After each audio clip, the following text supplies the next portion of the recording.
Salam Rahayu, salam sejahtera, salam budaya.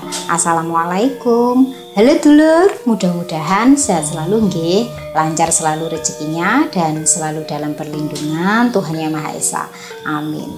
Dulur, kali ini saya akan membahas mengenai memantulkan energi negatif orang lain ya, supaya kembali kepada mereka sendiri ya. Jadi ini semacam kaca energi ya.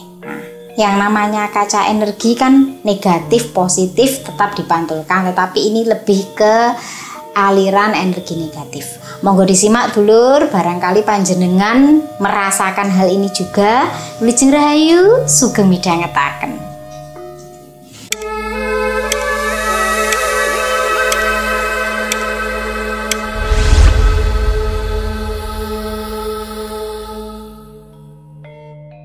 Dulur, kenapa saya membahas ini? Karena kan sebelumnya sudah saya bahas mengenai penyerapan energi, di mana orang yang mudah menyerap energi negatif itu efeknya seperti apa.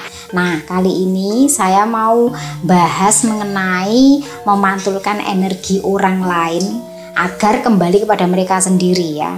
Seperti kaca energi, tapi ini lebih ke energi negatif. Ini bukan suatu tindakan yang jahat dulur ya, tetapi lebih untuk melindungi diri sendiri dan agar energi kita itu utuh ya, dan juga membiarkan mereka itu menuai akibat dari perilaku mereka sendiri. Mengapa saya menyampaikan ini? Karena kebanyakan orang itu lebih suka menyerap daripada memantulkan ya. Ya kalau yang baik diserap, kalau yang hal yang buruk ya, dan wadah energi panjenengan ini tidak sebanding dengan yang diserap, maka panjenengan akan ikut terkontaminasi ya. Berbeda ya, kalau energi negatifnya itu kecil sedangkan energi positif panjenengan besar, nah itu bisa mendinginkan ya, tidak berpengaruh pada energi panjenengan. Nah itu baru silakan menyerap ya, karena dengan demikian setidaknya kita menularkan energi positif. Tetapi nek gak sebanding ya, sing babak belur nanti diri sendiri ya. Jadi ini bukan suatu bentuk kejahatan, tetapi lebih melindungi diri ya, dan juga menjaga agar energi kita utuh.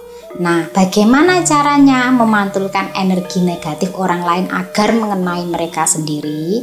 Ada beberapa caranya dulur yang panjenengan bisa pelajari dari sini nggih. Yang pertama yang perlu panjenengan lakukan adalah tegas tanpa emosi.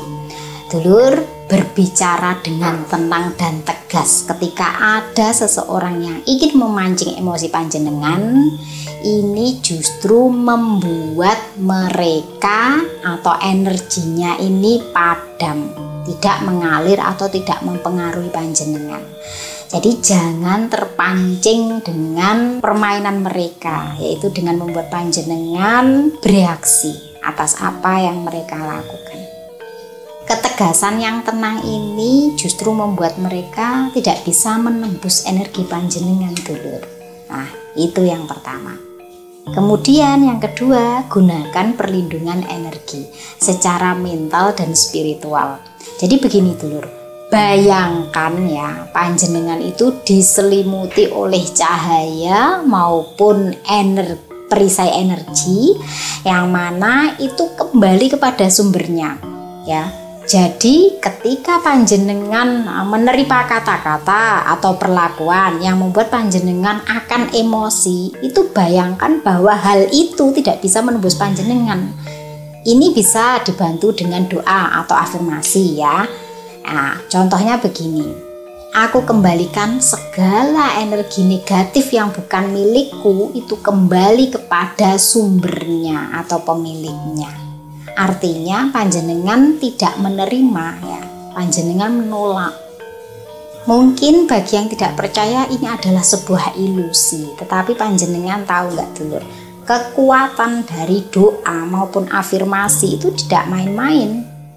Bayangan panjenengan ya mengenai perisai energi ataupun apapun itu yang mana menyelimuti panjenengan, itu memang benar-benar bisa sangat terasa ya, dimana apa yang panjenengan setting dalam pikiran panjenengan itu bisa terjadi. Lalu langkah yang ketiga, jangan terpancing bereaksi. Dulur, seseorang yang ingin mentransfer energi buruknya atau menularkan energi buruknya itu sering menginginkan reaksi marah, sedih, ataupun bingung. Ketika panjenengan diam atau malah justru tersenyum tenang, ini sebenarnya panjenengan sedang mematikan aliran energi dari mereka. Jadi ini tuh kalau digambarkan seperti memantulkan cahaya, di mana energi mereka tidak masuk ke panjenengan tetapi mengenai mereka sendiri. Berikutnya, yang keempat, panjenengan bisa lepas dengan kesadaran. Dulur, sadari bahwa energi buruk tersebut itu milik mereka, bukan tanggung jawab panjenengan. Jadi jangan mengambil alih luka atau kekesalan mereka. Biarkan mereka bertanggung jawab atas tindakan dan perasaan mereka sendiri.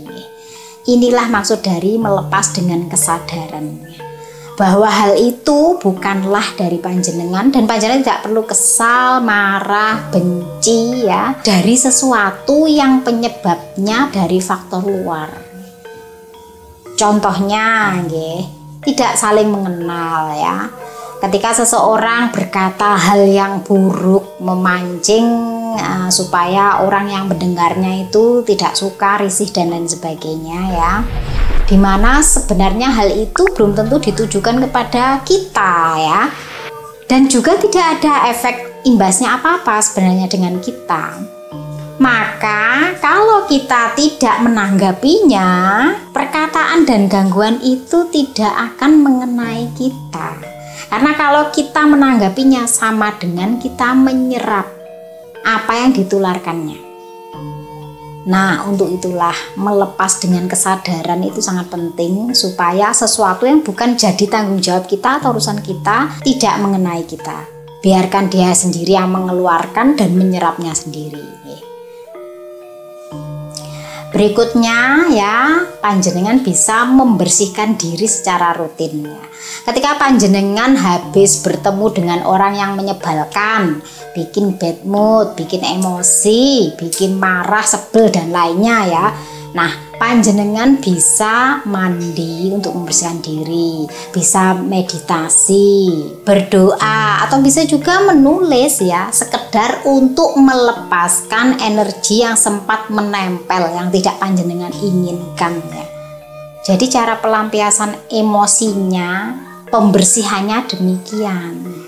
Ini dilakukan adalah untuk mengembalikan energi panjenengan kembali agar tetap utuh.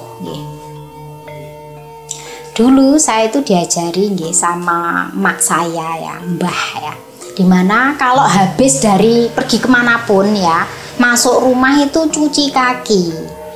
Atau kalau zaman dulu itu kan kakinya di pawonan itu, dulur pawonan tungku api itu ya. Nah, di situ tuh sekedar apa ya? Di istilahnya cuman gini loh, di atasnya tungku api ya, cuman gini aja, kakinya cuma gini. Kalau ndak ada air ya. Tapi kalau saya sendiri kan nggak punya tungku api yang pawonan kayak gitu ya, mbah saya nggak punya. Jadi saya ya cuci tangan, cuci kaki setiap dari kemanapun seperti itu. Ternyata setelah saya pelajari, tujuannya tidak lain adalah untuk mendinginkan, untuk melepaskan energi yang menempel ketika saya berada di luar ruangan, agar tidak terbawa di rumah ya. Terbawa di rumahnya itu wujudnya adalah kita itu habis keluar, saat masuk rumah itu tetap kesel. Harusnya kalau sudah di rumah itu segala yang ada di luar itu tidak masuk ya, tidak membuat kita kepikiran ya. Nah, cara efektifnya itu selalu disuruh cuci tangan dan kaki. Tetapi lebih baik lagi kalau sehabis bepergian itu mandi, langsung mandi. Kok mandi pakai air biasa tetap merasakan hal itu, maka mandinya bisa menggunakan garam ataupun air hangat kuku. Ini efektif untuk membersihkan energi-energi negatif yang menempel pada kita. Jadi cara mengembalikan energi yang bukan milik panjenengan salah satunya itu ya, jaga kebersihan dengan cara mandi itu tadi, bisa dengan doa, meditasi ataupun menulis untuk meluapkan emosi.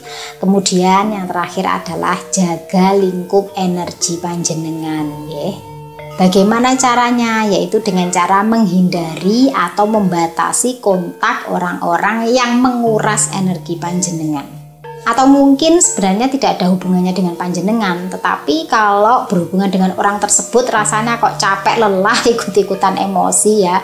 Nah, batasi orang-orang yang demikian, berarti energi mereka itu membuat atau suka menebarkan energi negatif, yang mana setiap orang ya bermasalah atau tidak dengannya tetapi merasa capek, lelah.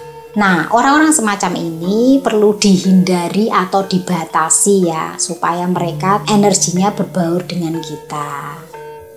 Dan juga dulur, diam itu ternyata efektif sekali bentuk perlindungan yang kuat.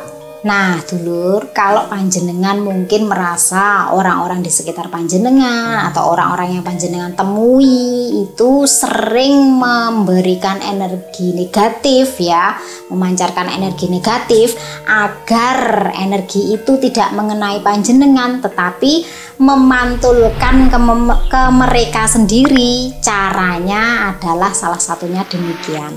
Memang sepertinya sederhana, tetapi tidak semudah yang dipraktekkan, ya. Karena teori itu memang mudah diucapkan. Prakteknya itu panjenengan sendiri yang bisa mensukseskan atau memberhasilkan. Nah, itu tadi mengenai memantulkan energi negatif orang lain ke mereka sendiri tanpa panjenengan merasa terkena imbasnya, ya. Dan membiarkan mereka menuai apa yang mereka perbuat atau lakukan. Ingat selalu nggih dulur, tidak ada yang bisa diandalkan kecuali diri panjenengan sendiri. Segala pengetahuan apapun yang panjenengan serap tanpa diterapkan itu juga sia-sia. Jadi sekecil apapun yang saya bagikan, silakan panjenengan terapkan untuk kebaikan panjenengan, dan jangan lupa sebarkan kepada orang-orang yang panjenengan sayang, nggih, agar sama-sama bertumbuh menjadi lebih baik dan menemukan jati diri sendiri. Saya Fitrika, salam rahayu.